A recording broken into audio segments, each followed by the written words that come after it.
ಪಾಕ್ ಮೇಲೆ ಭಾರತ ಯುದ್ಧ ಘೋಷಿಸುವ ಸಾಧ್ಯತೆ ಇದೆ. ಈ ವಿಚಾರಕ್ಕೆ ಸಂಬಂಧಿಸಿದಂತೆ ಸಚಿವ ಜಮೀರ್ ಅಹಮದ್ ಖಾನ್ ನಾನು ಯುದ್ದಕ್ಕೆ ಹೋಗೋದಕ್ಕೆ ಸಿದ್ಧ ಎಂದಿದ್ದಾರೆ.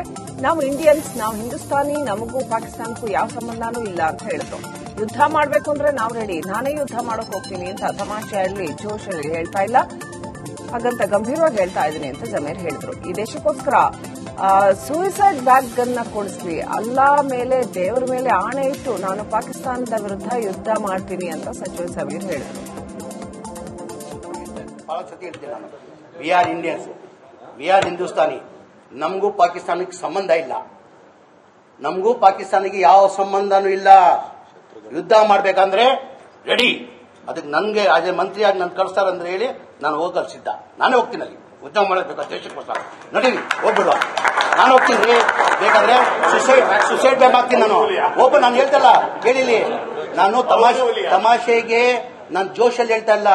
ಈ ದೇಶಕ್ಕೋಸ್ಕರ ನನ್ನ ಗತಿ ಇದ್ರೆ ಸುಸೈಡ್ ಬ್ಯಾಂಕ್ ನರೇಂದ್ರ ಮೋದಿ ಅವರು ಅಮಿತ್ ಶಾ ಕೊಳ್ಳಿ, ಅಲ್ಲಾ ಮೇಲೆ ಆಣೆ, ದೇವರ ಮೇಲೆ ಆಣೆ ಕಟ್ಕೊಂಡು ನಾನು ಪಾಕಿಸ್ತಾನ ಹೋಗ್ತೀನಿ. ನಡಿ.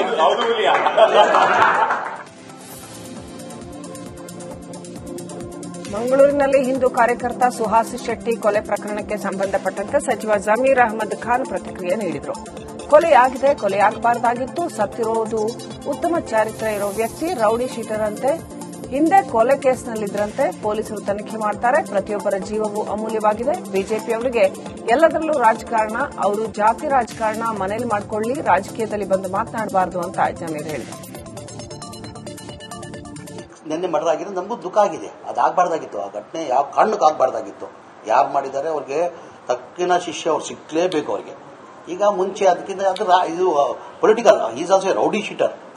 ಯಾರು ಸತ್ತಿದ ಪಾಪ ಆಗಬಾರ್ದಾಗಿತ್ತು ಆ ಘಟನೆ. ನಾನು ಅದು ಖಂಡಿಸ್ತೀನಿ. ನಾನು ಯಾರನ್ನ ಇಲ್ಲಿ ಜೀವನೇ, ಅದಕ್ಕೆ ನಾನು ಖಂಡಿಸ್ತೀನಿ. ಅಂದ್ರೆ ಅದನ್ನು ನಾವು ರಾಜಕೀಯ ಮಾಡಬೇಡ್ತಾನೆ. ಅದಕ್ಕಿಂತ ಮುಂಚೆ ಒಂದು ಮರ್ಡರ್ ಆಗಿತ್ತು ಅಂತ ಏನೋ ಹೇಳ್ತಾರೆ, 2022 ಏನೋ ಹನೀಫ್ ಅಂತ ಹೇಳ್ಬಿಟ್ಟು ಅವ್ನು ಮರ್ಡರ್ ಆಗಿದೆ, ಅವ್ನ ಕಡೆಯವ್ರು ಏನೋ ಮಾಡಿ ಪೊಲೀಸರು ತನಿಖೆ ಮಾಡ್ತಾ ಇದ್ದಾರೆ. ಯಾರು ಮಾಡಿದಾರೆ ಅವ್ರಿಗೆ ಶಿಕ್ಷೆ ಆಗಲೇಬೇಕು, ಎನಿಬಡಿ. ರಾಯಚೂರಿನ ಜಿಲ್ಲಾಧಿಕಾರಿ ಕಚೇರಿಗೆ ಬಾಂಬ್ ಬೆದರಿಕೆ ಇಮೇಲ್ ಬಂದ ಬೆನ್ನಲ್ಲೇ ಜಿಲ್ಲಾಧಿಕಾರಿ ಕಚೇರಿಗೆ ರಾಯಚೂರು ಎಸ್ಪಿ ಪುಟ್ಟಮಾದಯ್ಯ ಭೇಟಿ ನೀಡಿ ಪರಿಶೀಲನೆ ನಡೆಸಿದರು. ಬಳಿಕ ಮಾತನಾಡಿದ ಅವರು, ಡಿಸಿ ಕಚೇರಿಗೆ ಒಂದು ಇಮೇಲ್ ಬಂದಿದೆ, ಪೈಪ್ಲೈನ್ನಲ್ಲಿ ಬಾಂಬ್ ಹಾಕಿದ್ದೀವಿ, ನಿಮ್ಮ ಅಧಿಕಾರಿಗಳು ಸಿಬ್ಬಂದಿಯನ್ನ ಕಚೇರಿಯಿಂದ ಖಾಲಿ ಮಾಡಿಸಿ ರಕ್ಷಣೆ ಮಾಡಿಕೊಳ್ಳಿ ಅಂತ ಮೇಲ್ ಬಂದಿದೆ. ಎಲ್ಲಾ ಕಡೆ ಚೆಕ್ ಮಾಡಲಾಗಿದೆ, ಅಂಥದ್ದು ಏನೂ ಕಂಡು ಬಂದಿಲ್ಲ, ಭಯಪಡುವಂತ ಅವಶ್ಯಕತೆ ಇಲ್ಲ ಅಂತ ಎಸ್ಪಿ ಪುಟ್ಟಮಾದಯ್ಯ ಹೇಳಿದರು.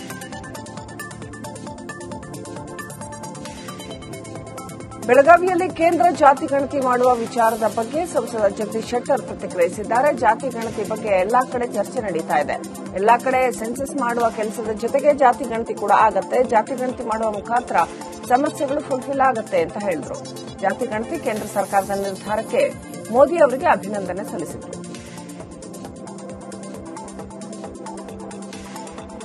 ಮಂಗಳೂರಿನಲ್ಲಿ ನಡೆದ ಹಿಂದೂ ಕಾರ್ಯಕರ್ತನ ಹತ್ಯೆ ಖಂಡಿಸಿ ಶಿವಮೊಗ್ಗದಲ್ಲಿ ಹಿಂದೂ ಸಂಘಟನೆಗಳು ಪ್ರತಿಭಟನೆ ನಡೆಸಿದವು. ವಿಶ್ವ ಹಿಂದೂ ಪರಿಷತ್ ಹಾಗೂ ಬಜರಂಗ ದಳ ಪ್ರತಿಭಟನೆ ನಡೆಸಿದವು. ಆರೋಪಿಗಳಿಗೆ ಕಠಿಣ ಶಿಕ್ಷೆ ನೀಡುವಂತೆ ಆಗ್ರಹಿಸಿ ಸರ್ಕಾರದ ವಿರುದ್ಧ ಘೋಷಣೆ ಕೂಗಿ ಟೈರ್ಗೆ ಬೆಂಕಿ ಹಚ್ಚಿ ಆಕ್ರೋಶ ಹೊರಹಾಕಿದರು.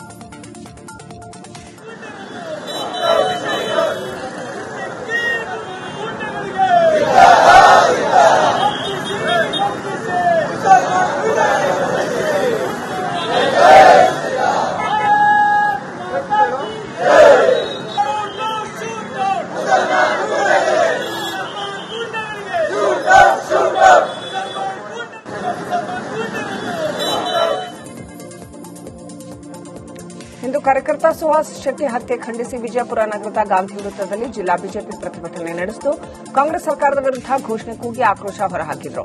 ಹಿಂದೂ ವಿರೋಧಿ ಕಾಂಗ್ರೆಸ್ ಸರ್ಕಾರ, ಜಿಹಾದಿ ಕಾಂಗ್ರೆಸ್ ಸರ್ಕಾರಕ್ಕೆ ಧಿಕ್ಕಾರ ಅಂತ ಭಿತ್ತಿ ಪತ್ರ ಹಿಡಿದು ಪ್ರೊಟೆಸ್ಟ್ ಮಾಡಿದರು.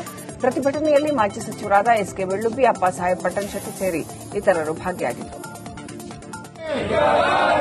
ಗುಂಡಾಗಿರಿ ಮಾಡುತ್ತಿರುವ ಕಾಂಗ್ರೆಸ್ ಸರ್ಕಾರಕ್ಕೆ, ಹೊರಗಡಕ ಸರ್ಕಾರಕ್ಕೆ, ಗುಂಡಾಗಳನ್ನು ಬಿಟ್ಟು ಹಿಂದೂಗಳ ಕಾರ್ಯಕರ್ತರನ್ನು ಕೊಲೆಗಳು ಮಾಡಿಸುತ್ತಿರುವ ಕಾಂಗ್ರೆಸ್ ಸರ್ಕಾರಕ್ಕೆ,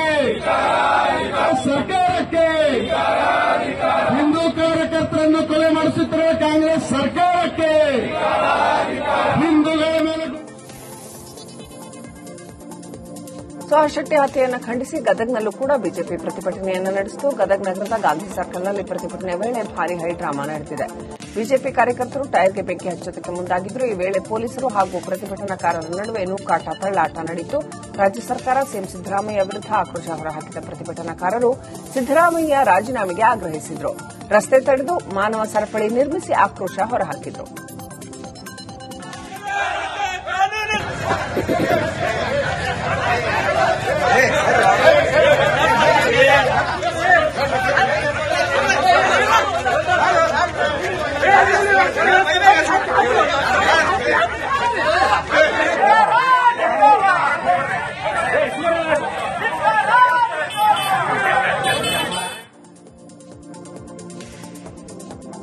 ಬಾಗಲಕೋಟೆ ಜಿಲ್ಲೆ ಮುಧೋಳದ ಮುಗಳಖೋಡ ಗ್ರಾಮದಲ್ಲಿ ಅಡುಗೆ ಸರಿಯಾಗಿ ಮಾಡೋದಿಲ್ಲ ಅಂತ ಪತ್ನಿಯನ್ನೇ ಕೊಲೆ ಮಾಡಿದ್ದಾನೆ ವ್ಯಕ್ತಿ. ನೀನು ಅಡುಗೆ ಸರಿಯಾಗಿ ಮಾಡ್ತಿಲ್ಲ ಅಂತ ನಿತ್ಯ ಖ್ಯಾತಿ ತೆಗಿತಾ ಇದ್ದ. ಮೊನ್ನೆಯೂ ಪಲ್ಯ ಸಾಂಬಾರ್ ಚೆನ್ನಾಗಿ ಮಾಡಿಲ್ಲ ಅಂತ ಹೆಂಡತಿ ಜೊತೆ ಜಗಳಕ್ಕಿಳಿದಿದ್ದ.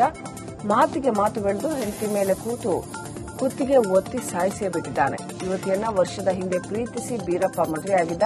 ಇನ್ನು ಬೀರಪ್ಪನಿಗೆ ಬೇರೆ ಮಹಿಳೆಯರ ಜೊತೆ ಅಕ್ರಮ ಸಂಬಂಧ ಇತ್ತು ಅಂತ ಕೂಡ ಹೇಳಲಾಗ್ತಿದೆ.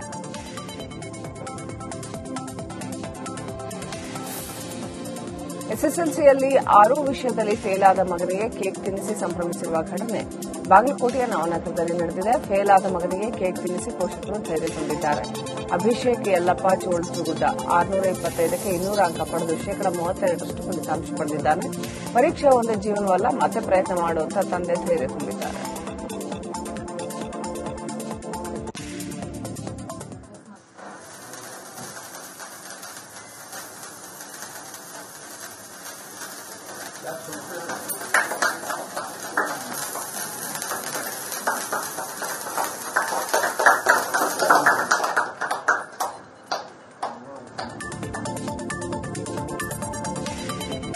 ಶಾಸಕ ಬಸನಗೌಡ ಪಾಟೀಲ್ ಯತ್ನಾಳ್ ಪಂಥಾಹ್ವಾನವನ್ನು ಸ್ವೀಕರಿಸಿ ಶಿವಾನಂದ ಪಾಟೀಲ್ ರಾಜೀನಾಮೆ ನೀಡಿದ್ದಾರೆ.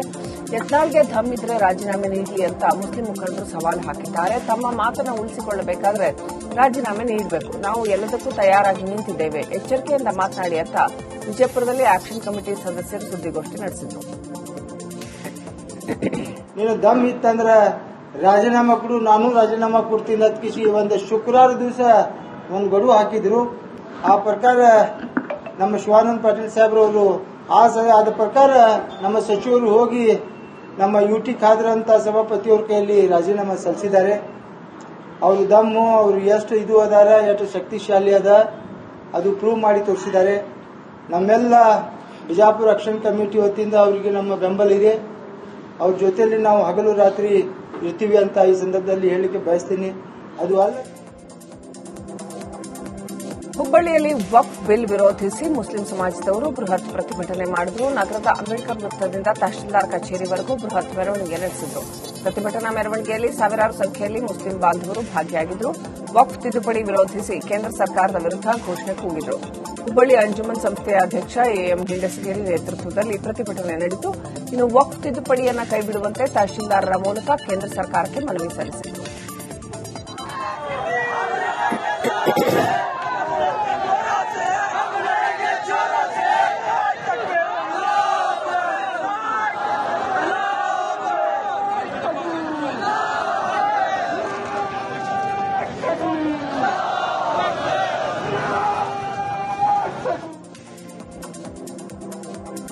ಕೇಂದ್ರ ಸರ್ಕಾರದ ವಕ್ಫ್ ಮಸೂದೆ ವಿರುದ್ಧ ಮುಸ್ಲಿಂ ಮುಖಂಡ ವಾಗ್ದಾಳಿ ನಡೆಸಿದ್ದಾರೆ. ಯಾರು ಅಲ್ಲಾಹನ ವಿರುದ್ಧ ಬಂದಿದ್ದಾರೋ ಅವರನ್ನು ಅಲ್ಲಾ ಬಿಡೋದಿಲ್ಲ.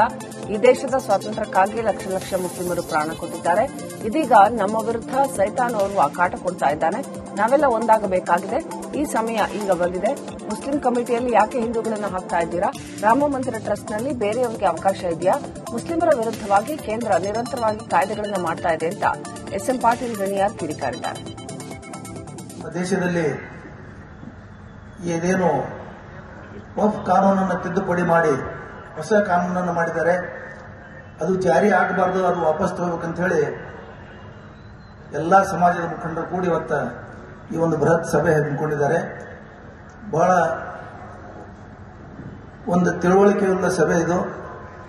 ಇನ್ನೂ ಮಾತನಾಡೋರು ಬಹಳ ಜನ ಇದ್ದಾರೆ. ನಾವು ಒಂದೇ ಒಂದು ಹೇಳುವುದೇನೆಂದ್ರೆ, ಇವತ್ತು ದೇಶ ಸುಳ್ಳಿನ ಮೇಲೆ ನಡೀತಾ ಇದೆ. ಮಂಗಳೂರಿನಲ್ಲಿ ಹಿಂದೂ ಕಾರ್ಯಕರ್ತ ಸುಹಾಸ್ ಶೆಟ್ಟಿ ಹತ್ಯೆಯ ಹಿನ್ನೆಲೆಯಲ್ಲಿ ದಾವಣಗೆರೆಯಲ್ಲಿ ಶ್ರದ್ದಾಂಜಲಿ ಸಲ್ಲಿಸಲಾಯಿತು. ಹಿಂದೂ ಜಾಗರಣ ವೇದಿಕೆ ವತಿಯಿಂದ ನಗರದ ಜಯದೇವ ವೃತ್ತದಲ್ಲಿ ಮೌನಾಚರಣೆ ಮೂಲಕ ಶ್ರದ್ದಾಂಜಲಿ ಸಲ್ಲಿಸಿದರು.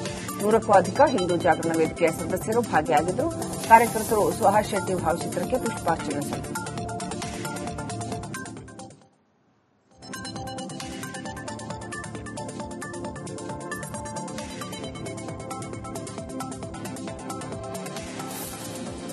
ಸುಹಾಸ್ ಶೆಟ್ಟಿ ಹತ್ಯೆ ವಿಚಾರದ ಬಗ್ಗೆ ದಾವಣಗೆರೆಯಲ್ಲಿ ಹಿಂದೂ ಜಾಗರಣ ವೇದಿಕೆ ದಕ್ಷಿಣ ಪ್ರಾಂತ್ಯ ಸಂಚಾಲಕ ಸತೀಶ್ ಪೂಜಾರಿ ಪ್ರತಿಕ್ರಿಯಿಸಿದ್ದಾರೆ. ರಾಜ್ಯ ಕಾಂಗ್ರೆಸ್ ಸರ್ಕಾರ ಸೇರಿದಂತೆ ಸಿದ್ದರಾಮಯ್ಯ ವಿರುದ್ಧ ಆಕ್ರೋಶ ಹೊರಹಾಕಿದರು. ನಮ್ಮ ಹಿಂದೂ ಕಾರ್ಯಕರ್ತರನ್ನ ಕೊಲೆ ಮಾಡಿದ್ದು ಕೇರಳದವರಿಗೆ ಸಹಾಯ ಮಾಡಿದ್ದು ಮಾತ್ರ ನಮ್ಮ ರಾಜ್ಯದ ಶಾಂತಿದೂತರು. ಕೊಲೆ ಮಾಡಿ ಹೋದವರಿಗೆ ಊಟ ಕೊಟ್ಟು ಕಳುಹಿಸುವ ಕೆಲಸವನ್ನ ಮುಸ್ಲಿಂ ಮಹಿಳೆಯರು ಮಾಡಿದ್ದಾರೆ ಅಂತ ಕಿಡಿಕಾರಿದ್ದಾರೆ. ಕೊಲೆ ಮಾಡಿದವರು ಶಾಂತಿದೂತರು ಹಾಗೂ ಡಿಕೆಶಿ ಬ್ರದರ್ಸ್ಗಳು. ಹೀಗಾಗಿ ಇನ್ನೂ ಸಹ ಬಂಧನ ಮಾಡುವ ಕೆಲಸ ಆಗಿಲ್ಲ ಅಂತ ವಾಗ್ದಾಳಿ ನಡೆಸಿದರು. ಹತ್ಯೆ ಆಗುತ್ತೆ, ಮಂಗಳೂರಿನ ಸುತ್ತಲೂ ನಾಕಾಬಂದಿಗಳನ್ನು ಹಾಕಿದ್ರೆ ಆ ಕಾರ್ ಯಾವುದು ಅನ್ನೋದು ನಿನ್ನೆ ರಾತ್ರಿ ಸಿಕ್ತಿತ್ತು. ಇಷ್ಟೊತ್ತಿಗೆ ಅರೆಸ್ಟ್ ಮಾಡ್ತಿದ್ರು. ಯಾಕೆ ಅರೆಸ್ಟ್ ಮಾಡಿಲ್ಲ ಕೇಳಿದ್ರೆ ಹತ್ಯೆ ಮಾಡಿರ್ತಕ್ಕಂಥದ್ದು ಶಾಂತಿದೂತರು ಡಿಕೆ ಶಿವಕುಮಾರರ ಬ್ರದರ್ಸ್, ಹಾಗಾಗಿ ಅವರನ್ನು ಅರೆಸ್ಟ್ ಮಾಡಲಿಲ್ಲ. ರಾತ್ರಿ ಮುಸ್ಲಿಂ ಸಂಘಟನೆಯಿಂದ ವಕ್ಫ್ ಕಾಯ್ದೆ ವಿರೋಧಿಸಿ ಬೃಹತ್ ಹೋರಾಟದ ಹಿನ್ನೆಲೆ ಶಿವಮೊಗ್ಗ ನಗರದ ಪ್ರಮುಖ ರಸ್ತೆಗಳಲ್ಲಿ ಪೊಲೀಸರು ಪಥಸಂಚಲನ ಮಾಡಿದರು. ಡಿಎಆರ್ ಮೈದಾನದಿಂದ ಬಿಎಚ್ ರಸ್ತೆ, ವಿಶ್ವೇಶ್ವರಯ್ಯ ರಸ್ತೆ, ಬಾಲರಾಜ್ ರಸ್ತೆ, ನೆಹರು ರೋಡ್ ಮೂಲಕ ಪೊಲೀಸ್ ರೂಟ್ ಮಾರ್ಚ್ ಸಾಗಿತ್ತು. ಅಲ್ಲಿ India Muslim personal law board ಆಶ್ರಯದಲ್ಲಿ ಬೃಹತ್ ಪ್ರತಿಭಟನೆಗೆ ಕರೆ ನೀಡಲಾಗಿದೆ. ಪ್ರತಿಭಟನೆ ಹಿನ್ನೆಲೆ ಭಾರೀ ಭದ್ರತೆ ನಿಯೋಜಿಸಲಾಗಿದೆ.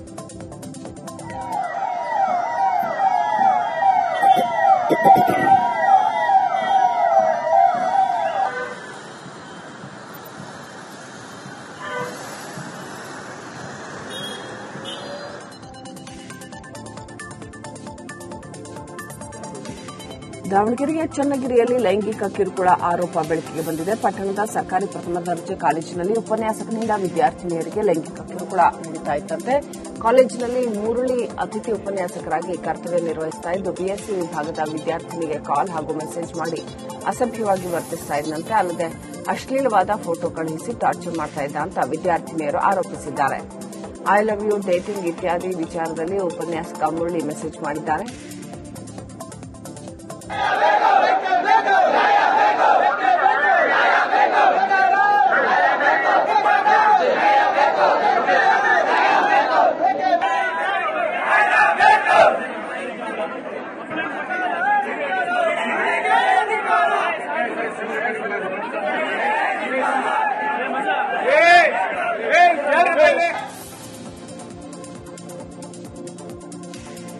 ಚಿಕ್ಕಮಗಳೂರು ಜಿಲ್ಲೆಯ ಎನ್ಆರ್ಪುರ ತಾಲೂಕಿನ ಹಳೆಹಳ್ಳಿ ಸಮೀಪ ಅರಣ್ಯ ಇಲಾಖೆ ಸರ್ವೆ ಕಾರ್ಯ ನಡೆಸ್ತಾ ಇದೆ. ಇದೀಗ ಅರಣ್ಯ ಇಲಾಖೆ ವಿರುದ್ಧ ಜನರು ಆಕ್ರೋಶ ವ್ಯಕ್ತಪಡಿಸುತ್ತಾ ಇದ್ದಾರೆ. ಶಾಸಕ ಟಿಡಿ ರಾಜೇಗೌಡ ಸೂಚನೆಯ ಮೇರೆಗೆ ಅರಣ್ಯ ಇಲಾಖೆ ಸರ್ವೆ ನಡೆಸೋದಕ್ಕೆ ಮುಂದಾಗಿತ್ತು. ಆದರೆ ಈಗ ಸೆಕ್ಷನ್ 4ರ ಅಡಿಯಲ್ಲಿ ಸರ್ವೆಗೆ ಮುಂದಾಗಿದ್ದಕ್ಕೆ ಜನರು ಆಕ್ರೋಶ ವ್ಯಕ್ತಪಡಿಸಿದ್ದಾರೆ. ಈ ಹಿನ್ನೆಲೆ ಸರ್ವೆ ಕಾರ್ಯವನ್ನು ಸ್ಥಗಿತ ಮಾಡಲಾಗಿದೆ.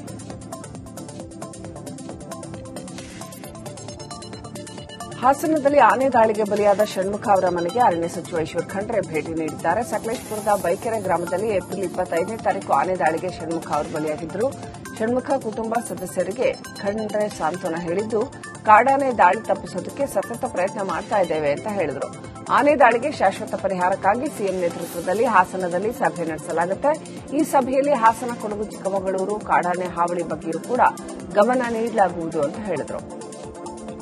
ಇನ್ನು ಬಿಜೆಪಿ ಶಾಸಕ ಸಿಮೆಂಟ್ ಮಂಜು, ಸಂಸದ ಶ್ರೇಯಸ್ ಪಟೇಲ್ ಸಚಿವ ಈಶ್ವರ್ ಖಂಡ್ರೆಗೆ ಸಾಥ್ ನೀಡಿದರು. ನಾನು ಸಂಸದರಾದಂತಹ ಶ್ರೇಯಸ್ ಪಾಟೀಲ್ ಅವರು, ಶಾಸಕರಾದಂತಹ ಮಾನ್ಯ ಮಂಜೂರ್ ಅವರು, ಮಾನ್ಯ ಮುರಳಿ ಅವರು, ಇತರ ಎಲ್ಲಾ ಪ್ರಮುಖ ಮುಖಂಡಗಳ ಜೊತೆಯಲ್ಲಿ ಬೈಕೆರೆಗೆ ಭೇಟಿ ಕೊಟ್ಟಿದ್ದೇವೆ. ಬೈಕೆರೆಯಲ್ಲಿ ಇತ್ತೀಚೆಗೆ ಏನು ನಮ್ಮ ರೈತರಾದಂತಹ ಷಣ್ಮುಖಮ್ಮನವರು ಅವರು ಆನೆ ತುಳಿತದಿಂದ ಮೃತಪಟ್ಟಿದ್ದಂಥದ್ದು ನಮ್ಮೆಲ್ಲರಿಗೆ ಅತ್ಯಂತ ದುಃಖಕರವಾದಂತಹ ಒಂದು ಸಂಗತಿಯಾಗಿದೆ. ನಮ್ಮ ಸರ್ಕಾರ ಶಾಸಕ ಶಿವಾನಂದ ಪಾಟೀಲ್ ರಾಜೀನಾಮೆ ವಿಚಾರ ಗೊತ್ತಿಲ್ಲ ಅಂತ ಅರಣ್ಯ ಸಚಿವ ಈಶ್ವರ್ ಖಂಡ್ರೆ ಹೇಳಿದ್ರು. ಶಿವಾನಂದ್ ರಾಜೀನಾಮೆ ಕೊಟ್ಟಿರೋದು ಗೊತ್ತಿಲ್ಲ. ಶಿವಾನಂದ ಪಾಟೀಲ್ ರಾಜೀನಾಮೆ ಕೊಡೋ ಪ್ರಶ್ನೆ ಬರೋದಿಲ್ಲ. ಯತ್ನಾಳ್ ಅವರು ರಾಜೀನಾಮೆ ಕೊಡಲಿ, ಯಾರಿಗೆ ಎಷ್ಟು ಪ್ರಾಬಲ್ಯ ಇದೆ, ಯಾರು ಎಷ್ಟು ಜನಪ್ರಿಯರಾಗಿದ್ದಾರೆ ಅಂತ ಗೊತ್ತಾಗುತ್ತೆ ಅಂತ ಈಶ್ವರ್ ಖಂಡ್ರೆ ಹೇಳಿದರು.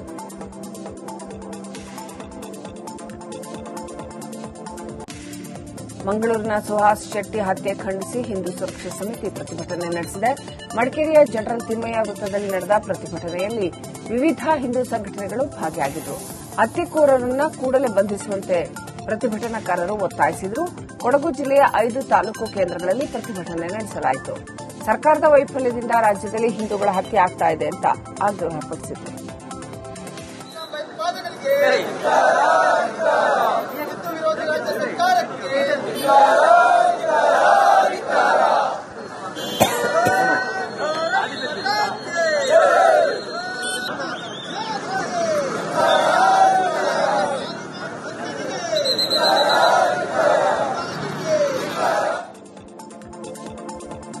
ಮಂಗಳೂರಿನಲ್ಲಿ ಹಿಂದೂ ಕಾರ್ಯಕರ್ತನ ಹತ್ಯೆ ಹಿನ್ನೆಲೆ ಮೈಸೂರಿನಲ್ಲಿ ಪೊಲೀಸರು ಅಲರ್ಟ್ ಆಗಿದ್ದಾರೆ. ನಗರದ ಸೂಕ್ಷ್ಮ ಪ್ರದೇಶದಲ್ಲಿ ಪೊಲೀಸರು ಸಿಟಿ ರೌಂಡ್ಸ್ ಹಾಕಿದ್ದಾರೆ. ಜನರಲ್ಲಿ ಆತ್ಮವಿಶ್ವಾಸ ಮೂಡಿಸಲು ನಗರ ಪೊಲೀಸ್ ಆಯುಕ್ತೆ ಸೀಮಾ ಲಾಟ್ಕರ್ ನೂತನ ಪ್ರಯತ್ನ ಮಾಡಿದ್ದಾರೆ. ಎಫ್ಟಿಎಸ್ ವೃತ್ತದಿಂದ ಆರಂಭಿಸಿ ಕ್ಯಾತಮಾರನಹಳ್ಳಿ, ಉದಯಗಿರಿ, ರಾಜಕುಮಾರ್ ರಸ್ತೆ ಸೇರಿದಂತೆ ಸುಮಾರು 10 ಕಿಲೋಮೀಟರ್ ಸಿಟಿ ರೌಂಡ್ಸ್ ಹಾಕಿದ್ದಾರೆ.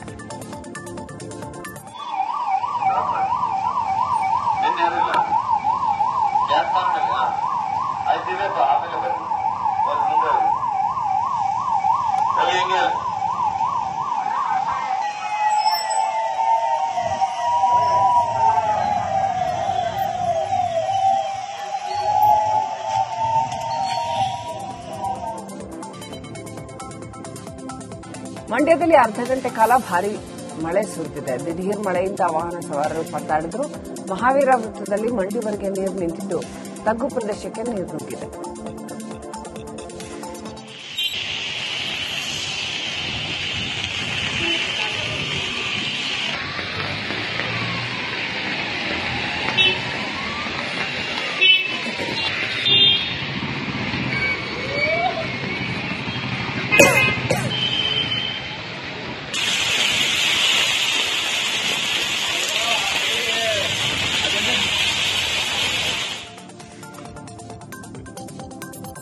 ಸಿಎಂ ಸಿದ್ದರಾಮಯ್ಯ ಹೇಳಿಕೆ ಮಂಗಳೂರಿನಲ್ಲಿ ವಿಪಕ್ಷ ನಾಯಕ ಆರ್ ಅಶೋಕ್ ವಾಗ್ದಾಳಿ ಮಾಡಿದರು. ಇದರಲ್ಲಿ ರಾಜಕೀಯ ವಿಚಾರ ಎಲ್ಲಿಂದ ಬರುತ್ತೆ? ಹಾಗಾದರೆ ಸಿದ್ದರಾಮಯ್ಯ ಸತ್ತವರ ಮನೆಗೆ ಯಾಕೆ ಹೋಗಿದ್ರು? ಕೋಸ್ಟಲ್ ಬೆಲ್ಟ್ ಅಲ್ಲಿ ನಿರಂತರ ಹತ್ಯೆ ನಡೀತಾ ಇದೆ. ಕೇರಳದಿಂದ ಪಿಎಫ್ಐ ಸ್ಪಾನ್ಸರ್ಗಳು ಬಂದು ಕೊಲೆ ಮಾಡಿ ಹೋಗ್ತಾರೆ. ಕೊಲೆ ಮಾಡ್ತೀವಿ ಅಂತ ಮೊದಲೇ ಮೆಸೇಜ್ ಕೂಡ ಕೊಟ್ಟಿದ್ದಾರೆ. ಇಷ್ಟೆಲ್ಲ ಆದರೂ ಕೂಡ ಸಿದ್ದರಾಮಯ್ಯ ಅವರಿಗೆ ಮುಸ್ಲಿಮರ ಮೇಲೆ ಇರೋ ಪ್ರೀತಿ ಹೋಗಲ್ಲ ಅಂತ ಕಿಡಿಕಾರೆ. ರಾಜಕಾರಣ ಅಂತ ಪ್ರಶ್ನೆ ಬರ್ತದೆ. ಹಾಗಾದ್ರೆ ಸಿದ್ದರಾಮಯ್ಯ ಸತ್ತವರ ಮನೆಗೆ ಯಾಕೆ ಹೋಗಿದ್ದ? ನಮಗೆ ಬುದ್ಧಿವಾದ ಹೇಳಕ್ ಮುಂಚೆ ಸಿದ್ದರಾಮಯ್ಯ ಸತ್ತವರ ಮನೆಗೆ ಅವರು ಹೋಗಿದ್ರಲ್ಲ, ನಾನು ಹೋಗಿದ್ದೆ, ಅವರು ಹೋಗಿದ್ರು. ಇಲ್ಲಿ ಸತ್ತಿರೋದು ಹಿಂದೂ ಕಾರ್ಯಕರ್ತ. ಮತ್ತೆ ಈ ತರದ ಘಟನೆಗಳು ಈ ಕೋಸ್ಟಲ್ ಬೆಲ್ಟ್ ಅಲ್ಲಿ ನಿರಂತರವಾಗಿ ನಡೀತಾ ಇದೆ. ಎಲ್ಲ ಕೇರಳದಿಂದ ಬರ್ತಾರೆ, ಎಲ್ಲ ಪಿಎಫ್ಐ ದುಡ್ಡು ಸ್ಪಾನ್ಸರು ಎಲ್ಲ ಹೊರದೇಶಗಳಿಂದ ಬರ್ತಾರೆ, ಕೊಲೆ ಮಾಡ್ತಾರೆ, ಓಡೋಗ್ತಾರೆ. ಮಂಗಳೂರಿನ ಬಂಟ್ವಾಳದಲ್ಲಿ ಸುಹಾಸ್ ಹತ್ಯೆ ಬಗ್ಗೆ ಸಿಟಿ ರವಿ ಪ್ರತಿಕ್ರಿಯಿಸಿದರು. ಇದು ಪೂರ್ವಯೋಜಿತವಾದ ಷಡ್ಯಂತ್ರದ ಭಾಗ. ತಾತ್ಕಾಲಿಕವಾಗಿ ಈ ಷಡ್ಯಂತ್ರದಲ್ಲಿ ಅವರು ಯಶಸ್ವಿಯಾಗಿದ್ದಾರೆ. ಸುಹಾಸ್ ಶೆಟ್ಟಿ ಹತ್ಯೆಕೋರರನ್ನ ಸುಮ್ಮನೆ ಬಿಡುವ ಮಾತೇ ಇಲ್ಲ. 1 ತಿಂಗಳ ಮೊದಲೇ ಪೋಸ್ಟ್ ಹಾಕಿದ್ರು. ಪೊಲೀಸರು ಯಾಕೆ ರಕ್ಷಣೆ ಕೊಟ್ಟಿಲ್ಲ? ಆತ್ಮರಕ್ಷಣೆಗೆ ಇದ್ದ ಆಯುಧವನ್ನ ಪೊಲೀಸರು ತೆಗೆಸಿದ್ದಾರೆ. ನಮ್ಮ ರಕ್ಷಣೆ ನಾವೇ ಮಾಡಬೇಕಂದ್ರೆ ನಾವು ತಯಾರಿದ್ದೀವಿ. ಸುಹಾಸ್ ಶೆಟ್ಟಿ ಸಾವು ವ್ಯರ್ಥವಾಗೋದಕ್ಕೆ ನಾವು ಬಿಡೋದಿಲ್ಲ ಅಂತ ಹೇಳಿದರು. ಇಟ್ಕೊಳ್ಳೋದ ರೀತಿಯಲ್ಲಿ ಪದೇ ಪದೇ ತಪಾಸಣೆ ಮಾಡಿ ಅವನ್ನ ನಿರಾಯುಧನನ್ನಾಗಿ ಮಾಡಿದ್ದಾರೆ. ಈ ಎಲ್ಲದರ ಬಗ್ಗೆ ತನಿಖೆ ಆಗಬೇಕು. 1 ತಿಂಗಳು ಮುಂಚೆ ಮಾರ್ಚ್ ತಿಂಗಳಲ್ಲೇ ಪೋಸ್ಟ್ ಹಾಕಿದ್ರು. ಯಾಕೆ ಸುಹಾಸ್ ಶೆಟ್ಟಿಗೆ ರಕ್ಷಣೆ ಕೊಡಲಿಲ್ಲ? ಮತ್ತಿನ್ನೊಂದು ಈಗ ಮತ್ತೆ ಹಾಕಿದರೆ ಇನ್ನೊಂದು ವಿಕೆಟ್ ಬೀಳುತ್ತೆ ಅಂತ ಹೇಳಿ ನಾವೇ ನೇರವಾಗಿ ನಮ್ಮ ರಕ್ಷಣೆ ನಾವೇ ಮಾಡ್ಕೊಳ್ಬೇಕು ಅನ್ನೋದಾದರೆ ನಾವು ಅದಕ್ಕೂ ತಯಾರಿದ್ದೀವಿ. ಆದರೆ ಪೊಲೀಸ್ ಇಲಾಖೆ ಮಂಗಳೂರಿನಲ್ಲಿ ಸುಹಾಸ್ ಹತ್ಯೆ ಬೆನ್ನಲ್ಲೇ ಮತ್ತೆ ತಲ್ವಾರ್ ದಾಳಿ ಯತ್ನ ನಡೆದಿದೆ. ಪಂಜಿಮೊಗೇರು ಬಳಿ ಇಬ್ಬರು ದುಷ್ಕರ್ಮಿಗಳು ತಲ್ವಾರ್ ಹಿಡಿದು ಓರ್ವನನ್ನ ಅಟ್ಟಾಡಿಸಿದ್ದಾರೆ. ತಲ್ವಾರ್ ಬೀಸಿದ ತಕ್ಷಣ ಯುವಕ ಬೈಕ್ ಹತ್ತಿ ಎಸ್ಕೇಪ್ ಆಗಿದ್ದಾನೆ. ಕಾವೂರು ಪೊಲೀಸ್ ಠಾಣಾ ವ್ಯಾಪ್ತಿಯಲ್ಲಿ ಘಟನೆ ನಡೆದಿದೆ.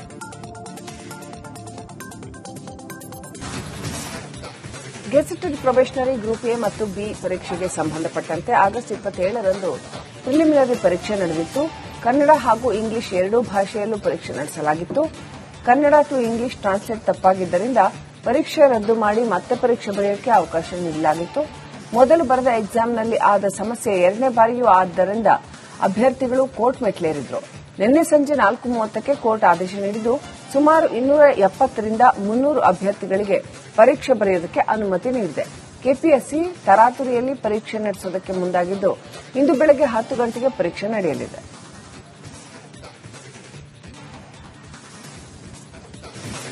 ಬೆಂಗಳೂರಿನ ಹಲವು ಭಾಗಗಳಲ್ಲಿ ಗಾಳಿ ಮಳೆಗೆ ಅವಾಂತರಗಳು ಸೃಷ್ಟಿಯಾಗಿವೆ.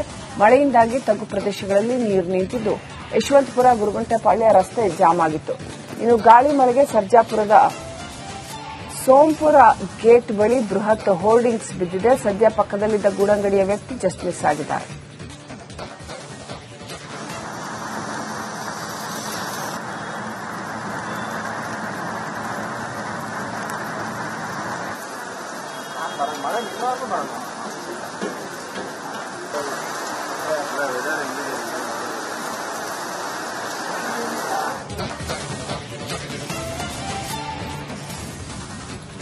ಬೆಂಗಳೂರು ಗ್ರಾಮಾಂತರ ದೇವನಹಳ್ಳಿಯಲ್ಲಿ ನಟಿ ರಾಗಿಣಿ ಖಾಸಗಿ ಜಿಮ್ ಉದ್ಘಾಟನೆ ಮಾಡಿ ಪ್ರತಿಕ್ರಿಯಿಸಿದ್ದಾರೆ. ಎಲ್ಲರಿಗೂ body fitness very very important. ನಾನು ಚಿಕ್ಕ ವಯಸ್ಸಿನಿಂದಾನು ಫಿಟ್ನೆಸ್ನಲ್ಲಿ ನಂಬಿಕೆ ಇಟ್ಟಿದ್ದೀನಿ. ಪ್ರತಿಯೊಬ್ಬರು 20 ರಿಂದ 30 ನಿಮಿಷ ದೈಹಿಕ ವ್ಯಾಯಾಮ ಮಾಡಬೇಕು. ಫಿಸಿಕಲಿ ಫಿಟ್ ಆಗಿದ್ರೆ ಮಾನಸಿಕವಾಗಿ ಚೆನ್ನಾಗಿರಬಹುದು ಅಂತ ಹೇಳಿದರು. ನಾರ್ತ್ ಬೆಂಗಳೂರು ಡೆವಲಪ್ ಆಗಿರೋದ್ರಿಂದ ಬೇರೆ ಬೇರೆ ರೀತಿಯ ಜಿಮ್ಗಳು ಓಪನ್ ಆಗ್ತಿವೆ ಅಂತ ಹೇಳಿದರು.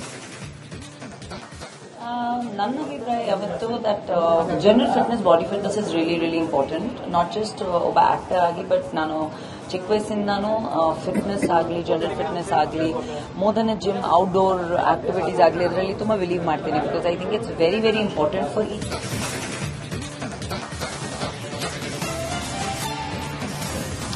ಅದು ಕರ್ನಾಟಕದ ಕಾಶ್ಮೀರ. ಅಲ್ಲಿ ಚುನಾವಣೆ ಬಂದಾಗ ಸೂಪರ್ ಸ್ಪೆಷಾಲಿಟಿ ಆಸ್ಪತ್ರೆ ನಿರ್ಮಿಸುವ ಬಗ್ಗೆ ರಾಜಕಾರಣಿಗಳು ಭರವಸೆ ನೀಡುತ್ತಾರೆ. ಆದರೆ ಅದೇ ಕಾರವಾರದಲ್ಲಿ ಹೊಸದಾಗಿ ನಿರ್ಮಿಸಿದ ಆಸ್ಪತ್ರೆಯ ಕಟ್ಟಡಕ್ಕೆ ಇನ್ನೂ ಕೂಡ ಉದ್ಘಾಟನೆಯ ಭಾಗ್ಯವೇ ಸಿಕ್ಕಿಲ್ಲ.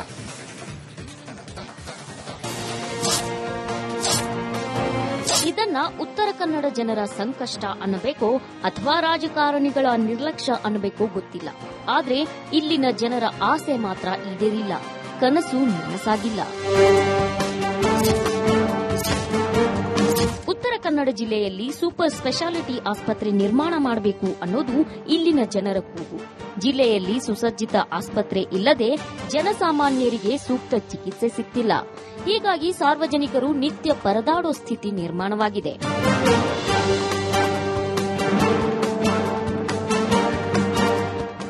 ಚುನಾವಣೆ ಬಂದ್ರೆ ಸಾಕು ರಾಜಕಾರಣಿಗಳು ಸೂಪರ್ ಸ್ಪೆಷಾಲಿಟಿ ಆಸ್ಪತ್ರೆ ನಿರ್ಮಿಸೋದಾಗಿ ಪುಂಖಾನುಪುಂಖವಾಗಿ ಭರವಸೆ ನೀಡುತ್ತಾರೆ. ಕಳೆದ ವಿಧಾನಸಭಾ ಚುನಾವಣೆಯಲ್ಲಿ ಕಾಂಗ್ರೆಸ್ನವರು ಆಸ್ಪತ್ರೆ ನಿರ್ಮಿಸಿಯೇ ಸಿದ್ಧ ಅಂತ ಬಿಲ್ಡಪ್ ಕೊಟ್ಟಿದ್ರು. ಆದ್ರೆ ಜಿಲ್ಲೆಯ ಜನರಿಗೆ ಮಲ್ಟಿ ಸ್ಪೆಷಾಲಿಟಿ ಆಸ್ಪತ್ರೆ ಅನ್ನೋದು ಮರೀಚಿಕೆಯಾಗಿಯೇ ಉಳಿದಿದೆ.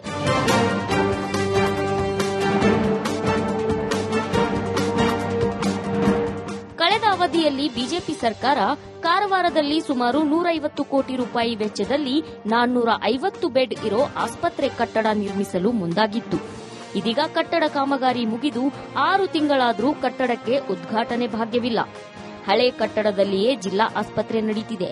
ಹೊಸದಾಗಿ ನಿರ್ಮಿಸಿದ ಆಸ್ಪತ್ರೆ ಕಟ್ಟಡವನ್ನು ಉದ್ಘಾಟನೆ ಮಾಡದೆ ಕಾಂಗ್ರೆಸ್ ಸರ್ಕಾರ ನಿರ್ಲಕ್ಷ್ಯ ಮಾಡುತ್ತಿದೆ ಅಂತ ಬಿಜೆಪಿ ನಾಯಕರು ಕಿಡಿಕಾರಿದ್ದಾರೆ.